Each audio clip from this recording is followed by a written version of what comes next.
അസ്സലാമു അലൈക്കും വറഹ്മത്തുള്ളാഹി വബറകാതുഹു. ഞാൻ ഹുസൈൻ ബാക്കവി, ചീഫ് ഇമാം ചാലക്കുടി.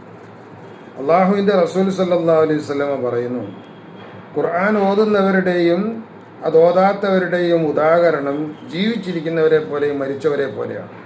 ഖുർആൻ ഓതുന്നയാൾ ആത്മീയ ലോകത്ത് അദ്ദേഹം ജീവനുള്ളയാൾ. ഖുർആൻ ഓതാത്തയാൾ ജീവിച്ചിരിക്കുകയാണെങ്കിലും അന്ന് അദ്ദേഹം മരിച്ചതിന് തുല്യമാണ്.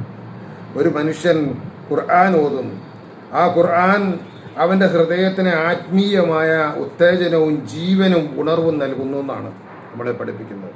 ഹയാത്തുൽ കൽബ് ഖിറാഅത്തുൽ ഖുർആൻ, ഹൃദയം ജീവിക്കാൻ ഖുർആൻ പാരായണം നടത്തുക. യുഹീൽ കൽബ, ഹൃദയത്തിനെ അത് ജീവിപ്പിക്കും.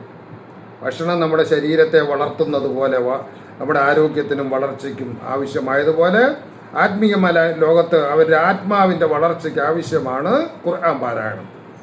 വയംലഹു തുമഇനിനതൻ, ശാന്തിയും സമാധാനവും, ഉത്കണ്ഠയില്ല, സംഘർഷമില്ല, ഭയമില്ല, എന്തു വന്നാലും നേരിടാനുള്ള ആത്മീയമായ കരുത്ത് നൽകാൻ ഖുർആൻ പാരായണം കാരണം.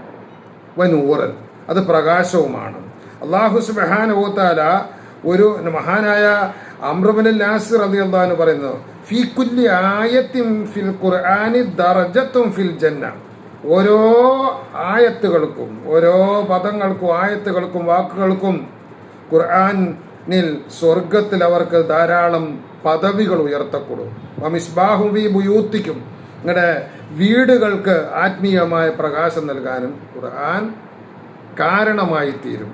അള്ളാഹുവിൻ്റെ റസൂൽ സല്ലല്ലാഹു അലൈഹി വസല്ലമ പറഞ്ഞു, ഒരു മനുഷ്യൻ ഖുർആനുമായിട്ട് നിരന്തരം ബന്ധപ്പെട്ട് അദ്ദേഹത്തിൻ്റെ വ്യക്തിപരവും കുടുംബപരമായ ഭൗതിക കാര്യങ്ങൾ ചോദിക്കാൻ സമയം കിട്ടാത്ത ഒരാൾ, ആ സമയം കൂടെ ഖുർആൻ ഓതുന്നതിൽ മുഴുകിയ ഒരാൾ, അള്ളാഹു പറയുന്നു, മൻഷഗലഹുൽ ഖുർആൻ, ഖുർആനുമായിട്ട് വ്യാപൃതനായ ഒരു വ്യക്തി, അൻ മസലത്തി, അവൻ്റെ കാര്യങ്ങളൊന്നും ചോദിക്കാൻ അവന് സമയം കിട്ടാതെ ഖുർആൻ ഓതിൽ മാത്രം കഴിച്ചു കൂട്ടിയാൾ, അള്ളാഹു പറയുന്നു, അഅ്തൈതുഹു, അവന് ഞാൻ നൽകും അഫ്ളല മാ ഉഅ്തിയ സായിലീൻ, ധാരാളം പ്രാർത്ഥിച്ചുകൊണ്ട് മാത്രം ഇരുന്ന ആൾക്കാർക്ക് കൊടുക്കുന്നതിൻ്റെനേക്കാൾ ശ്രേഷ്ഠമായ കാര്യങ്ങൾ അവൻ്റെ ജീവിതത്തിൽ അള്ളാഹു തആല കൊടുക്കും.